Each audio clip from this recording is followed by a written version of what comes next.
What's up, Tottenham fans? Brace yourselves because the news I have here is going to shake you up. Our primary target for midfield is getting harder and harder to secure, and Aston Villa just made a move that could change everything. Stay with me until the end because you need to know this. And if you bleed white like I do, subscribe to the channel now and drop that like. Let's hit 900 subscribers together. Let me take you back to the summer window. Tottenham were serious, and I mean serious, about bringing Morgan Rogers to N17. We're talking about a player who was firmly on our radar, with a club prepared to test Villa resolve with a significant offer. In fact, sources close to the negotiations confirmed that Spurs were ready to break the bank for this 23-year-old England international. We showed genuine ambition, real intent to secure one of the Premier League most exciting attacking midfielders. But here's what happened. Unai Emery and Aston Villa simply refused to come to the negotiating table. They shut the door completely. No discussions, no negotiations, nothing. Chelsea were also interested, but Villa stood firm against both London clubs. The message was crystal clear: Morgan Rogers was not for sale at any price. Now, fast forward to today,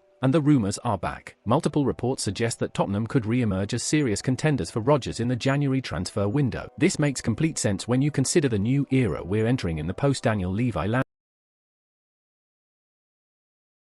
landscape. The club wants to signal ambition, show the fan base and potential signings that we mean business under this new regime. Rogers fits the profile perfectly: young, English, technically gifted, versatile in attack, and already performing at a high level in the Premier League. He's exactly the type of player who could elevate our attacking options and add genuine quality to the squad. But here's the breaking news, and this is where it gets interesting. According to exclusive information from Football Insider, Aston Villa have now opened talks with Morgan Rogers over a new long-term contract. This is a direct response to the continued interest from Tottenham and other top clubs. Now, let's talk details, because this matters. Rogers only signed a new deal at Villa Park last November. His current contract runs until 2030. That's already a long-term commitment. But Villa aren't taking any chances. They're preparing to offer him a significant pay rise and lock him down to an even newer deal. The club's stance is absolutely firm. Morgan Rogers is not leaving in January. Full stop. This is classic negotiating strategy from Villa. They know his value, they know what he means to their project, and they're acting proactively to shut down any January approaches before they even materialize. Let me give you some insight into why Tottenham are so persistent with this target. Morgan Rogers isn't just a talented player, he's a perfect fit for what we need. He can play across the attacking midfield positions, he's got the technical quality to operate in tight spaces, he's dynamic in transition, and he's got an eye for goal. From a tactical perspective, he'd give us flexibility. He can operate as a number 10, drift wide, or even play as one of the advanced eights in a midfield three. That versatility is gold in modern football, especially when you're competing on multiple fronts. And at just 23, he's entering his prime years with room to develop further. Strategically, signing Rogers would also be a statement. Landing a player of his caliber from a direct rival shows ambition and sends a message throughout the league. It's the kind of move that attracts other top players and reinforces our credentials as a serious destination. Now, let's be realistic about the situation. Journalist Peter Rourke, who has excellent connections, confirmed just a couple of weeks ago that Tottenham remain one of Rogers' biggest admirers. He backed the club to try again for the England international, but and this is crucial, he made it abundantly clear that Aston Villa will not consider selling in January. So what does this mean for us? It means patience. It means we may have to wait until next summer to have a genuine chance of landing Morgan Rogers. And here's where it gets interesting from a strategic standpoint.